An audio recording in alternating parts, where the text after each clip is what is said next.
In my last video, I talked about things I dislike about Sumeru and what personally I thought made it bad. And from the comments in that video, people took it as, yeah, no, there's nothing good about Sumeru. It was just a waste of time. Which is not what I said. And in this video, I will bring you all my personal reasons why I like Sumeru. As always, if you have any actual decent criticism, please leave it in the comment section below. And just anything you want to talk about, please leave a comment and like the video. And as always, these are my opinions. Don't get angry, don't complain at me, don't send me death threats, just please enjoy the video, watch it all the way, and let me explain myself. And if you think I missed out details on something, I will kindly reply to your comment if you have kindly sent a comment. And yeah, so like and subscribe if you're a real driller. Now come on. To begin, I want to talk about something that will clash with my other video, and that is Dendro. In my opinion, in the ways Dendro did good, it really changed Genshin. All the way from character strength to character usability. My only criticism of Dendro is how reliant you had to be on it during the Sumeru spoil abyss. It seemed like every single abyss, you had to use Dendro to break a shield or do something to a boss, or else you would not be able to beat it in time to get all the stars anyway. At its core, I really think that Dendro made a change for Genshin. Although I'm not sure how positive, it really did make a change. Some for the better and some for the worse. I really wish Burgeon was actually like a good reaction. In my opinion, I really wish that Burgeon was stronger, because then it would open up Dendro to so much more. But Pyro and Dendro aren't really a good mix, at least right now. So we'll have to hope for another day, who tell. But I think in the way it was executed, it was done pretty well.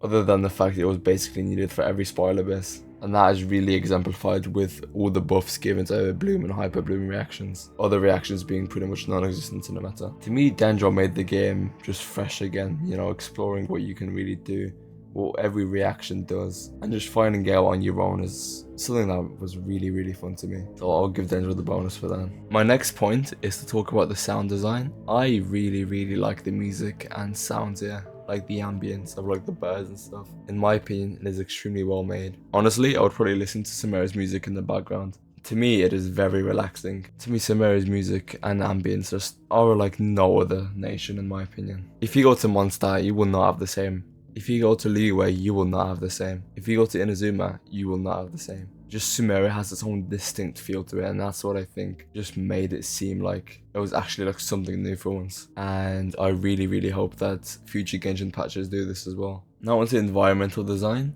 Sumeru is large, and there are many reasons for and against that. To me, if you play mostly for story and for like exploration and story purposes, you will love Sumeru, because it just seems like everywhere you go there's just more stuff to do, more stuff to explore, another cave to go down. To an average player, it will really be endless. In my opinion, the people who dislike all the exploring is people who have already done it in all the other nations and are just sick of it, you know, trying to get 100% and everything. Especially in the forest area, I think Sumeru is really well made. Like, I just enjoyed like going to places and just like exploring and seeing like what I could find, because like, but to me the environment, it's just always something new for you, and that's what I think made exploring a little bit more special than other nations in Sumeru. Accompanied by the music and ambience as well. It is truly an experience that isn't worth discrediting. For many Genshin players, what I'm about to say may just sound like waffle and just completely untrue, as a compliment anyway. The main world quest in Sumeru, the hour quest as many people know it, is extremely long. Now to completionists it will seem like an annoying chore, but to your average day-to-day player like me, like I found it so enjoyable, because if you feel like playing it for hours, you could play for hours. If you felt like playing it for like 30 minutes, you could. The payout from that quest with Primos was great. It's just extremely rewarding to get through that quest, unlike previous world quests where you wouldn't get anything for completing long, daunting tasks, and story quests where you only get Primos at the very end. Ever since Sumeru released, I feel like the mobility got so much better. So instead of having to run and walk around everywhere, you can use those thingies. I don't know what they're called, but you've got the things where you press the button and you go flying towards them. I think that's an amazing change. And also the introduction of characters like Wanderer, which just make exploring a breeze.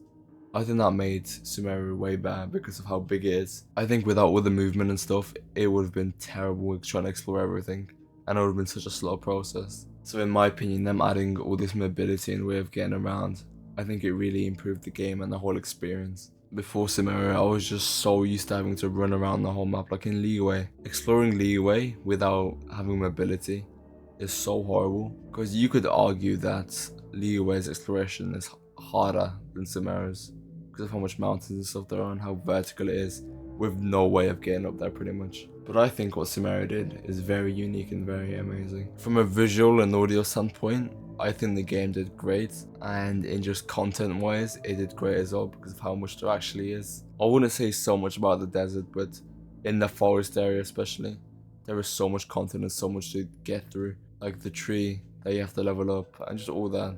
It just gives you incentive to actually farm chests instead of only farming chests when you need primos, when you could farm chests and trade the sigils for crowns and stuff. It's a really great mechanic, and it really gives the player an incentive to actually go for it instead of just opening a chest when they're bored or when they desperately need one. Wrapping up this video, I really just want to say that I feel Sumeru was overhated. It did bring things, and a lot of them, but for some people it brought too much stuff, and for some other people it just made the experience horrible, having so much content. Even though I see it as more of a plus because I'm not really a completionist. I don't mind there being tons of content because it means whenever I want to get primos I can grind and do quests, and there's always going to be spare. So I see why people would dislike that, but in my opinion it's really good. I'm a person who takes careful consideration into how an environment looks in a game and how it sounds and everything. And the way it was put together in Sumeru, it was really impressive and really an experience for me. So much better than Liyue and Mondstadt. I could argue in Azuma. If you have any suggestions or arguments, or you just want to talk about this video, please talk about it in the comments and I'll try my best to reply to you as fast as possible. As always, thanks for listening to me yap.